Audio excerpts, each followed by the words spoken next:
This is Mellissa Thomas with Florida National News here with Michael Brodsky, who is part of our FNN SPORTS team. Mike, thank you so much for taking the time. Appreciate you. Thank you, Melissa. It's great to be here. Absolutely. So you've been following both teams so far over the course of this week in terms of their recent media availabilities and the press conferences. So kind of give our audience the update as to what the Bengals are up to.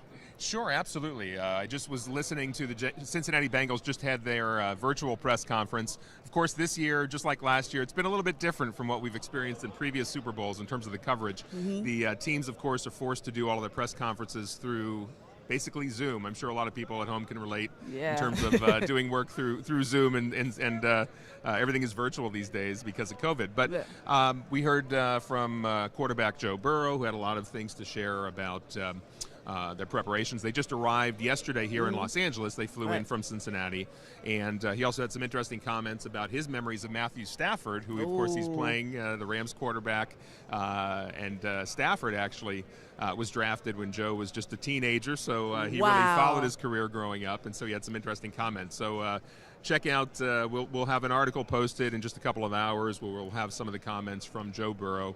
And the Rams have their press conference coming up at about 2:50 Pacific Standard Time, so that's coming up shortly here. Yes. And we'll hope to hear from, of course, from Stafford and probably Coach Sean McVay, and I would imagine some of the other players as well.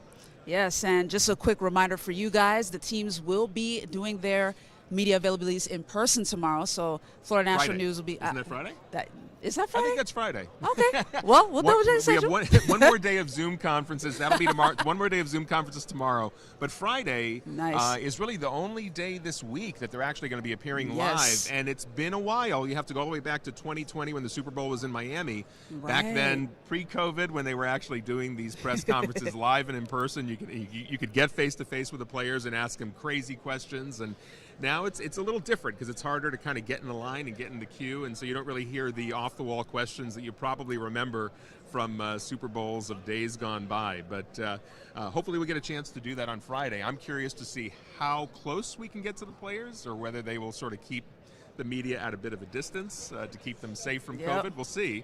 But stay tuned. You'll see the virtual press conferences covered tomorrow, and of course Friday, hopefully we'll be able to actually meet live and in person with the teams at that time. Sounds good, Mike. Thank you so much. Okay, hold on. So we're gonna keep things going real quick. Okay. So I mean, talk to our audience a little bit about your experience covering Super Bowls, especially like Radio Row. This is your home essentially, but like let our audience know a little bit about you and your kind of Super Bowl coverage experience. Sure. I'll just kind of give a little bit of background. This is really my third week of Super Bowl that I've had the privilege of covering, going back to Miami and of course last year in Tampa. Miami was a terrific experience and had a chance to meet some really interesting folks there. Last year in Tampa was a little bit different. I'm sure you remember, since you were there as well, and you kind of saw, because of COVID, again, it was Radio Row, which is where we're reporting from right now. Radio Row did not look like this. It was much more of a ghost town. This is sort of somewhere in between what Miami was and what Tampa was in the last two Super Bowls.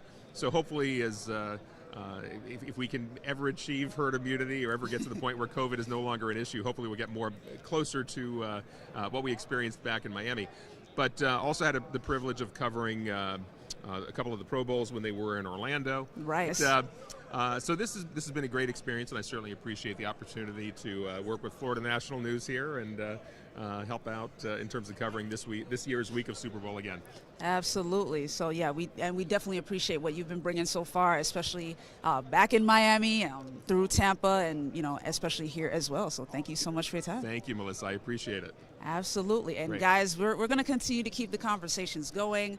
Stay tuned here at Florida National News and FNN News TV. Those are our two main Facebook pages where you can catch our live streams. And as I mentioned, we are multimedia, so Mike will be bringing the written content, so be sure to stay tuned at our FloridaNationalNews.com website and FNNnews.com.